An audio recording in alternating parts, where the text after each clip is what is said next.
creatures of the internet, the World Wide Web, the thing. How you doing, people? It is November 23rd, 2020, Monday, November 23rd, 2020. I'm Dave Rubin. I'm feeling very refreshed. Had a nice weekend. Didn't pay too much attention to politics. I am caffeinated. I had some water. A few people said last week that I looked a little parched, that I should have more water, that I had paused a couple times because my mouth seemed dry. So I have plenty of water here, and I've got my coffee. I think it's a coffee-related thing, but I'm in a good mood. There's a lot going on. Obviously, it's a bit of a short week because of Thanksgiving, and I will be celebrating Thanksgiving. I hope you will be celebrating Thanksgiving. I hope you'll be with friends and family and everything else. We will be. We're going to fight the power over here at the Dave Rubin compound. There's a lot going on. You're not going to believe it, guys. There's really a lot going on right now. So we're going to recap. And, you know, every week we go from one bananas thing to a bonkers thing to a crazy thing and everything else. Well, it all sort of feels like it's coming to a head as we enter the end of 2020, right? Because, you know, we've got coronavirus, COVID, whatever you want to call it at this point. Everyone is in some version of lockdown. We have people rising up and fighting it. We have these authoritarian governors and mayors trying to keep us in our houses. So that's really been ramped up. And then, of course, there's everything going on with the election. Joe Biden says he's the president-elect. That's not official, obviously. That's just by media projections. Trump is not conceding anything. Then there was some weirdness. So this is going to be the first story we're going to cover today, is the weirdness going on with Sidney Powell, who had some interesting things to say over the weekend. And then suddenly the Trump campaign distanced themselves from her. So we're going to talk about that first. Then I want to talk about some COVID stuff, and I'm going to show you two really spectacular videos. One from Buffalo, where business owners have just had it, and they are actually kicking regulators out, and it's a really beautiful moment. Like it's a tea party style moment from Buffalo, New York. I'm going to show you that, and then another video from Jersey this past weekend, where some citizens of the great state of New Jersey saw their governor at a restaurant. Now, he's keeping everybody else in lockdown. Now, technically, you can be at a restaurant, but they were not having it, and it's pretty great. And there's a Jersey feel to it with some of the language that you're only going to get out of Jersey. And then finally, I want to show you this video from, I suppose, a comedian named Amber Ruffin. I did not know who she was until a couple days ago, but I was flipping on the Twitter there, and I saw a video that was in my timeline. I don't follow her, but it was promoted from the Peacock Network, and the Peacock Network is NBC's new streaming site. And I saw this really awful, crazy video that, well, let's just leave it at that. Just stick with me for 15, 20 minutes, and we'll get to it in a little bit. But it's just the worst sort of intersectional lunacy and social justice nonsense being pushed by mainstream corporations in the name of tolerance and diversity, and it's just not that. Okay, but let's start with what's going on with the election right now. So I have said from the beginning, and I would welcome any of my critics to watch any of my videos over the last couple weeks. I have said from the beginning that you can't take anyone's word for any of this. If Trump just says it was rigged, you can't take his word for it, and you can't take any lawyer's word for anything, and you can't take the mainstream media's word for it when they say nothing was rigged and nothing happened and don't look here, right? Everybody's credibility is sort of shot. So the only thing that you can do in a time like that is try to go to where the facts are. And that's exactly what I've been trying to say this whole time, that it's one thing for Sidney Powell and Trump and whoever on any side of this to say, we know about fraud, we know about this, we know about that. Well, at some point, you got to show us the evidence. By the way, I've also been saying this entire time that you don't just leak out evidence. You know, a lot of people were angry at Tucker Carlson last week because it seemed like he was saying, well, Sidney Powell doesn't have evidence.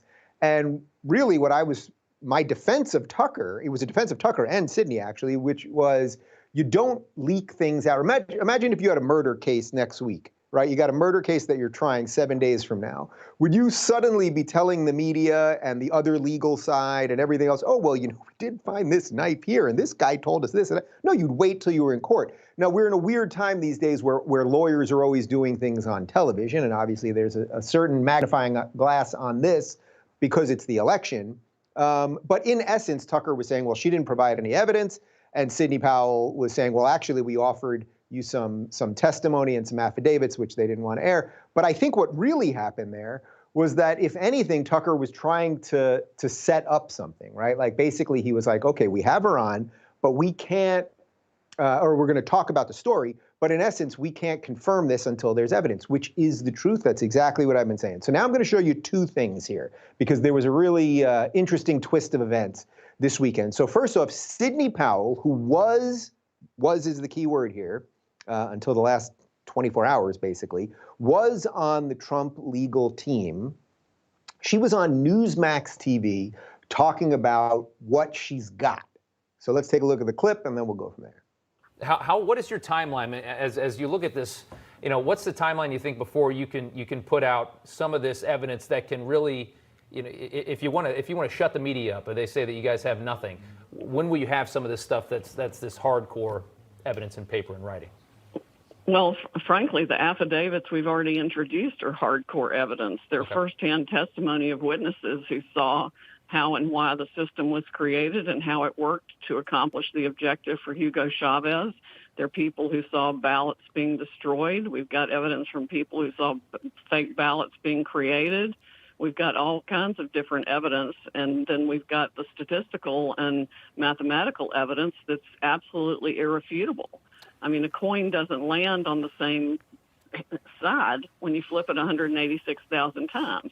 You can't just inject 86,000 Biden votes and expect anybody to believe those are real, and they're not. When we see, no matter how you analyze the statistics, whether it's a predictive model or the actual data as it comes in, it doesn't hold water. And we've got other testimonial evidence that appears to be coming in now to indicate the Democrats literally added 35,000 votes to every Democratic candidate to begin with. 35 in any particular state, or you say 35,000 where?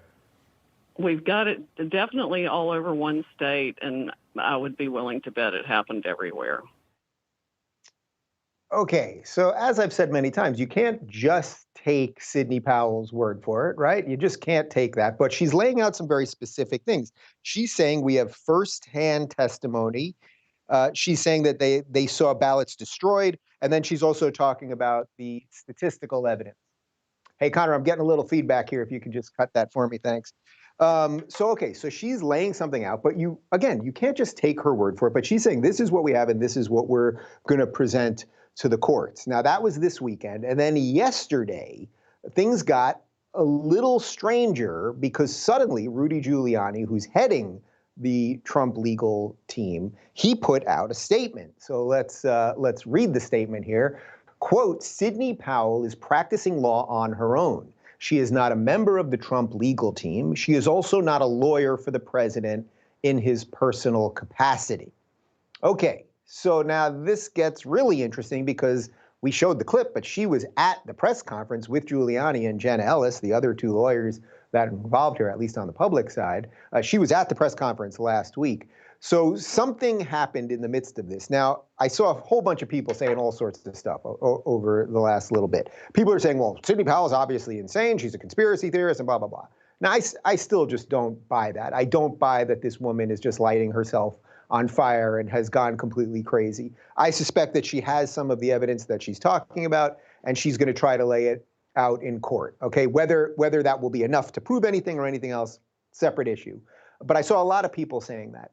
What seems to me to be a more honest explanation, or at least a more clear thinking explanation of what's going on here, is that there may be reasons that Trump can't have Sidney Powell on the legal side of this, because she's pursuing other things that seem more related to the voting systems and Dominion and everything else, while Giuliani and Jenna Ellis, they're dealing with things at the state level, and they're dealing with things related to dates that ballots came in and everything else. There may just be some strategic legal move there. This is one of these things where everyone pretends they're an expert in all of this. I'm not an expert in all of this, but I think I'm a pretty decent explainer of just sort of human nature. And again, as I've said from the beginning, either Sidney Powell is about to drop the biggest bombshell in modern political times, if not in the last 200 years, or she's about to destroy herself. The Trump campaign separating themselves from that, I don't think is just like, oh, that woman is bananas, we don't want anything to do with her anymore. I think that there may be some legal reason for that. Now, again, and I'll just say it one more time for today and then I'll move on. That doesn't mean that anything she said here is true in and of itself, and you can't believe it just because she said it, but she's telling you about that she has firsthand testimony. She's telling you about sworn affidavits. She was talking about people that were there when they set up the voting systems and all that. So we shall see is sort of where we're at with all that. But I saw all these people like, oh, the whole thing's over and the infighting and all that. And it's like, I don't know. I do want to say one other thing on this, which is that I am getting a tremendous amount of pushback, in some cases from public people that have been on my show for even discussing any of this stuff, as if this stuff should not be discussed at all. Now, I'm giving you some basic info here. You know, we do this show usually in about 24 minutes. I'm not trying to beat you over the head with this. I'm not trying to make you a conspiracy theorist, and I'm not trying to make you crazy. But when the mainstream media won't even give you any honest assessment of what might be going on here, and I saw suddenly all these mainstream people saying, oh, see, it's obvious, Sidney Powell's gone crazy. Even crazy Giuliani won't defend her, won't back her anymore. And it's like, that's not news analysis, right? So I think I've given you some sort of basic news analysis here, which is that you don't trust the words in and of themselves, but the split that we're seeing here, there may be a reason for it.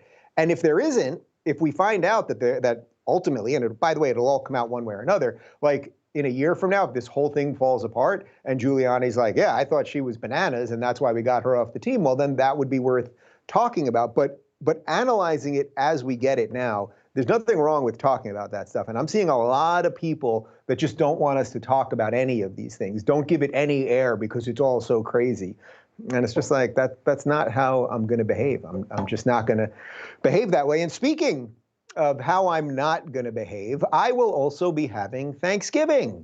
Oh, and by the way, I was out on the streets this weekend in LA on Saturday night after 10 p.m., which I'm pretty sure we weren't allowed to do. You know, we put these new orders, edicts, whatever you want to call these stupid things, from our ridiculous mayor, Governor Gavin Newsom in California. You can't be out after 10 p.m. I mean, just absolute authoritarian drivel. Well, this is happening all over the country. People have had it with the lockdowns. Now, again, we know that COVID cases are going up. Are deaths going up? That's not what I'm seeing. We know that 97.5 to 99% of people survive COVID, and the people that don't usually have several other medical complications, and they're usually elderly people, meaning over the age of 80 roughly. But we've decided to wreck our economy, just shut down everything, destroy livelihoods, pin people into lives of depression and alcoholism and drug abuse and all sorts of terrible things. Well, the people have had it. And I, for one, am on the side of the people, that you have to make some decisions in your own life, as you guys know. So I'm going to show you two videos here, and they're both pretty spectacular. The first one is just remarkable. So this is out of Buffalo, New York, where the buffalo wing was invented. And I've spent a little time in Buffalo over the years. It's chilly, but it's a great town. And watch what happened here when government regulators, I mean, these are the middlemen, right? These are just the foot soldiers of these people who put out these crazy regulations. In the case of New York, Andrew Cuomo, the governor. Let's see what happens when health department officials and the sheriff show up at a local business in Buffalo, New York. These people actually work for their money, and they don't want to lose their livelihood. I've lost friends, I've lost family who've killed themselves. I've seen clients die because they've lost their livelihood. I'm sorry to hear that. I know you are, and I'm asking for you to guys have some compassion for the people that have lost everything. We do have compassion for people who Okay, well, you need to go everything. have compassion out in the parking lot. But this is private property. This is private property. This is private property. Yes, it is. It's private property. I Go get didn't a argue warrant. that. Listen, man, this is private property. They're not wanted here. So do your jobs. Well, her job is... Well, no, your job is to remove people that are not wanted here. You have a permit We're from the wanted health here. department. They're not. You have She's a health hiding her name department tag. permit? She had her I'm name not. tag. It's There right you here. go. It's marked How here. do You you can know? see my name They're just tag. doing their job. There we go. You should all be wearing masks. How come I'm not none of doing you have anything masks wrong. on? Don't worry about my health. My health isn't your concern. We're meant to be wearing a mask. It's a government. Okay, well then write me up. It's the law. Okay, then take me to jail. It's not the law. Then take me to jail. Show me the law. Show me the law. Not hold up in any court anywhere. Show me the law. Well, I think we got to go, Jen. You have to leave. You guys have to leave. You guys need to leave. have to leave. Right now you're trespassing without a warrant. You need Mass to leave. civil disobedience starts now. You're trespassing. We're not Were you trespassing. You're invited onto the trespassing. property? Doesn't matter. Then We you're have a right to be trespassing. Then here. get a warrant. Go get a warrant. Bring a warrant. Go get a warrant. Don't trespass. Yes, you do. Come back with the warrant or leave. You don't write the law. Outside. No, go on your They've phone been asked to outside. leave several Go on your phone occasions. outside. I would really like it if you Where would did stop you hear the shouting at me. report I haven't from? done Okay, we anything would like if you wrong. break the law. Dude. We would like if you Where? break the law. Who reported So it? leave. Who reported it? Who reported it? You know what? I don't know. Yeah, Because it's anonymous, right? It's Yes, anonymous. It is. They But it's can't a be legitimate anonymous. complaint. You need to It know can your be, accuser. You need to that's know it not- cannot Okay, be wait, anonymous. you gotta go get a warrant. It It's not cannot be our health anonymous. department. It cannot be anonymous. You gotta go get a warrant. You don't get to You gotta go write get a the warrant. policies. You It's don't get to code violate the enforcement. Constitution. This It does isn't not the matter. same You as don't that. circumvent or subvert the Constitution. Call a new. Okay, Miss, you need to leave.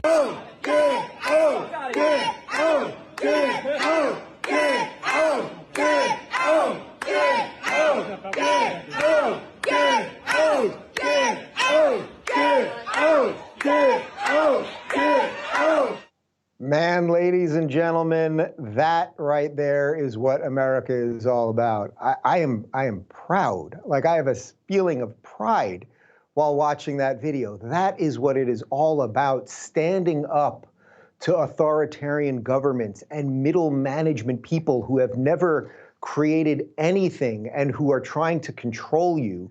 There's some beautiful lines in there. So first off, one of the guys that comes in says they're just doing their job. They're just doing their job, as if they're not the bad guys, right? They're just doing their job.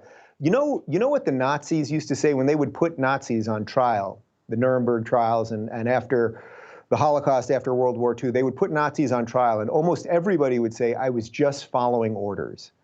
Doesn't that sound an awful lot like, oh, I'm just doing my job. He's just doing his job. That is how evil spreads. Evil doesn't spread because everyone suddenly becomes evil. Evil spreads because people, good people, just stop thinking. Good people just start turning on their neighbors. Good people start thinking that they should have power over other people. So these people who stood up to defend their business, I don't know their names. Maybe we can find out a little bit more.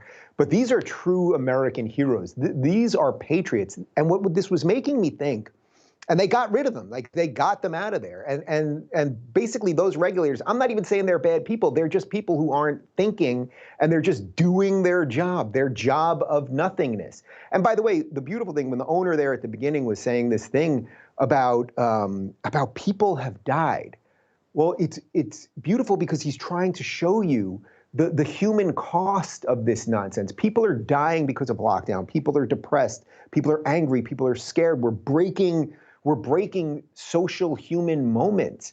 And we have to fight that. The beauty of that is that we need to start talking about it. We need to start pushing back against these mid-management. These are people who have accomplished nothing and who will never accomplish anything.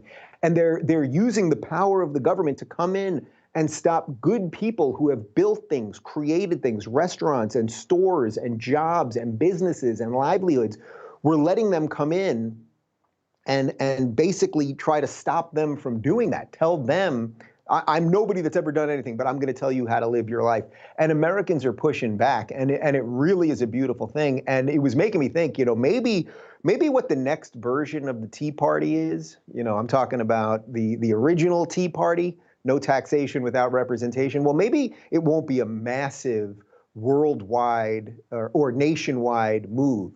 Maybe it won't be that, but maybe it will be these little tea parties, these little parties that we will start springing up in all of these different little cities where people will stand up for themselves. We've seen business people in Brooklyn do it. Now we're seeing it in Buffalo. We've seen it in Texas. We've seen it in Tennessee, where people will say no more of this. And the only way that this thing has power is if we all give it power. So even here in Los Angeles, the sheriffs were saying that they weren't going to back Gavin Newsom's order to lock people in their homes at 10 p.m. Like, that's how we fight back. These people only have power over us if we grant them that power, if we give them that power. So that's a little beautiful thing there. And I hope that these sort of micro tea parties just keep stopping up, or just keep happening. And what would be beautiful about that is it gives you the power back. Then you decide what you want to happen in your home and in your business and at your school and in your local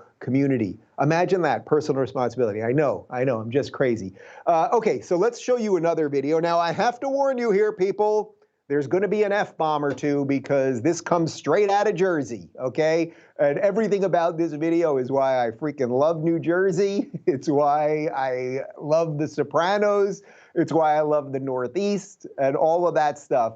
So this is a woman taking this video. She saw the governor of New Jersey at a restaurant, and I will unpack it a bit afterwards because, you know, I don't like the idea of people assaulting people while they're at restaurants, right? We've played videos of this where people are screaming at people and actually acting violently and throwing things at them and firecrackers and all sorts of stuff. So you should never do anything violently. That goes without saying. But I do think there is a difference between telling a public official what you want to say to them versus doing it to a random private citizen who's you know, just out to dinner. In any event, let's watch this video from this weekend over in New Jersey. Oh my God, it is! Hey, how you doing? Oh my God, Murphy, How you doing? such a dick. You're having You fun with your are- family. In the meantime, you're having all kind of other bullshit going on at your house. A little too drunk? No, I'm not drunk, as a matter of fact. Put your mask on. You can go fuck yourself. How's that? Well, I you don't need don't a have a fucking mask mask. on. You know why I don't need a mask? Because there ain't nothing fucking wrong with me. I like your Trump phone You're case. fucking right. Guess you who do. Trump likes? He likes my dad. No, he doesn't like your Oh, he face. does. He does. Get the actually. fuck out of here. Thank you. Let's go. Thank you. Let's go. Get the Come on. fuck out I of think you here. guys should drink You know some. what?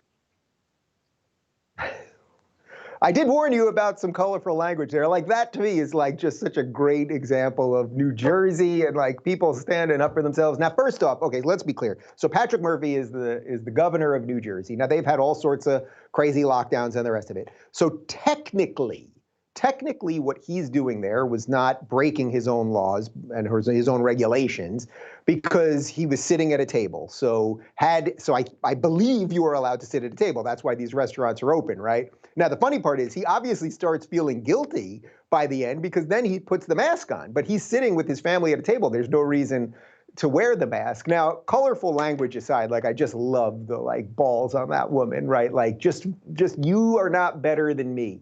You are not better than me. I'm going to say what I want to say, right? You're such a dick. That's what she says. It's kind of great. And then what appears to be his son is like, oh no, my dad loves Trump. My dad loves Trump. It's like, come on, this is all so stupid. But then, so the family members start putting the masks on as if they've done something wrong. But by his own regulations, I suppose that they haven't.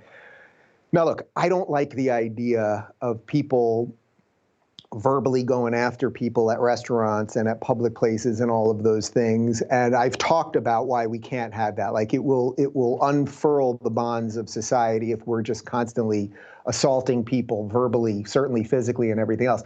I do think there's a little bit of a difference when it's a public person who's putting these things. So might it have been better if these women had politely walked up and said, oh, you know, Governor Murphy, we're citizens of New Jersey and we're really not happy with the lockdowns, blah, blah, blah.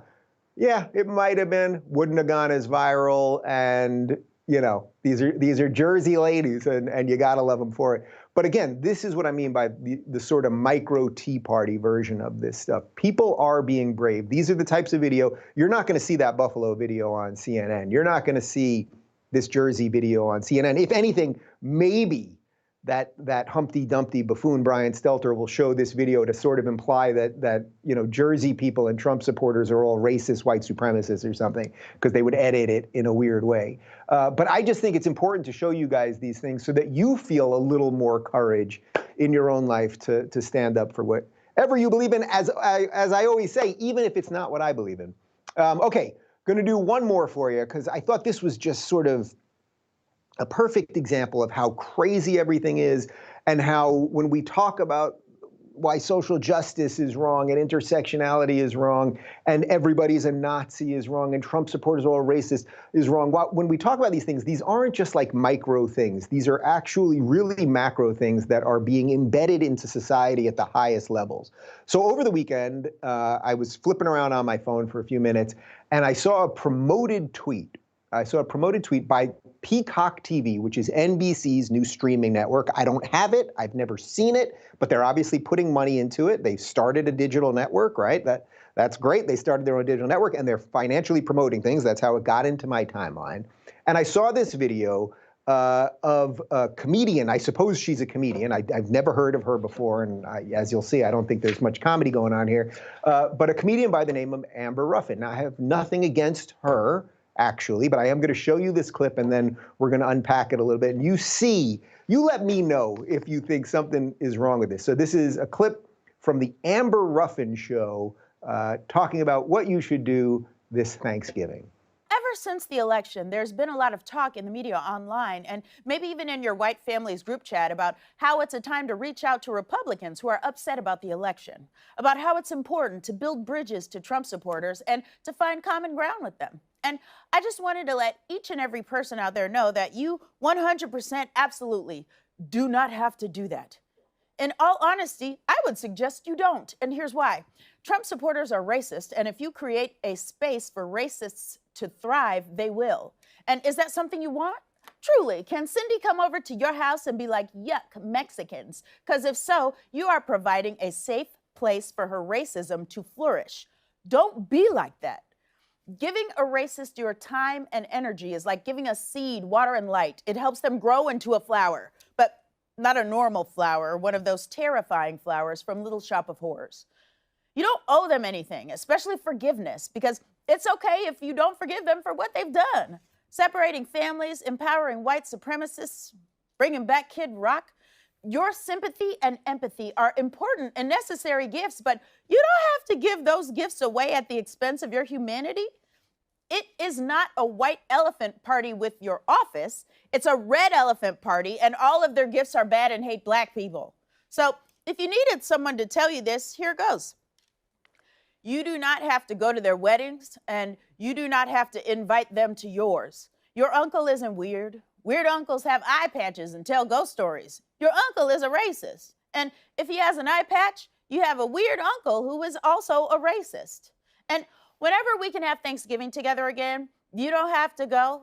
And if you do go, you can tell everybody that Uncle Patchy ain't shit. Now, to be clear, I'm not saying anything radical. I'm not saying burn it down yet.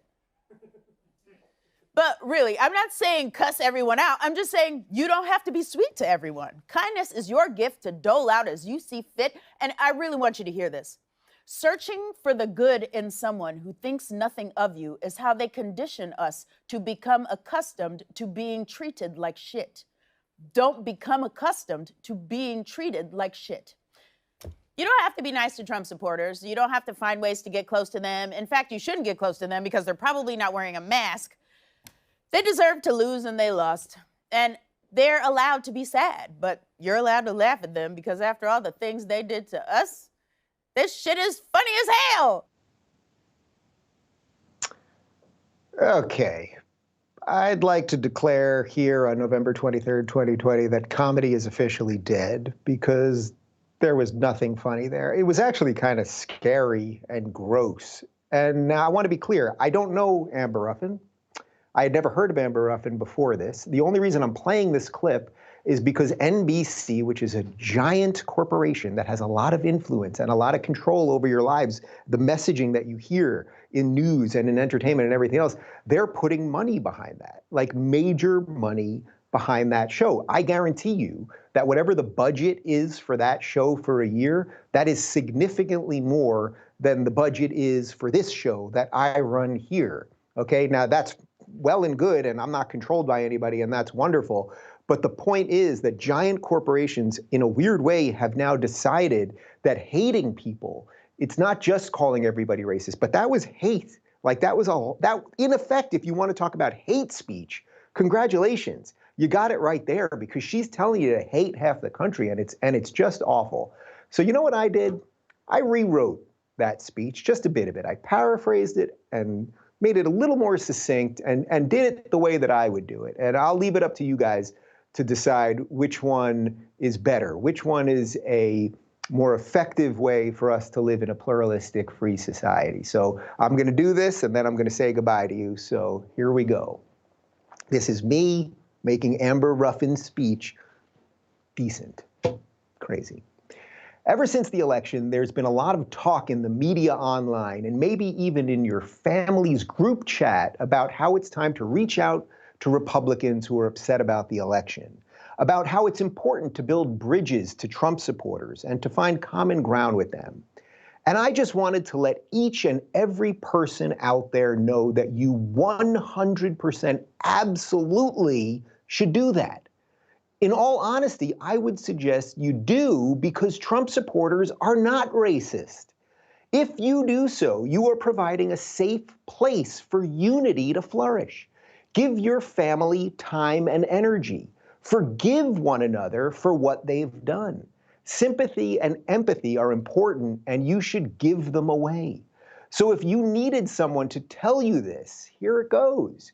You should go to Thanksgiving with family members that you disagree with. You should go to their weddings, and you need to invite them to yours. Your weird uncle is not a racist. I'm not saying anything radical here, and happy Thanksgiving. All right, guys, I hope you see that that message is something that NBC maybe should be pushing, but I have no hope for NBC. But the point is, understand who the people are that want tolerance and diversity and who are the people that just trade in it as part of their grift. I think you can see what's what. Reminder, guys, we just put up part 1 of my interview with comedian Nicole Arbour. She is absolutely freaking spectacular. If you have not seen it, check it out. She's just great. The full episode is already up at RubinReport.com. She's an actually funny comedian. Like, if you think that this Ruffin chick was awful, like, you want to see what comedy really is, Nicole Arbour is it. Check out part 1, and as I said, the full part on RubinReport.com. Don't forget to subscribe right here on YouTube, and I'll see you guys tomorrow.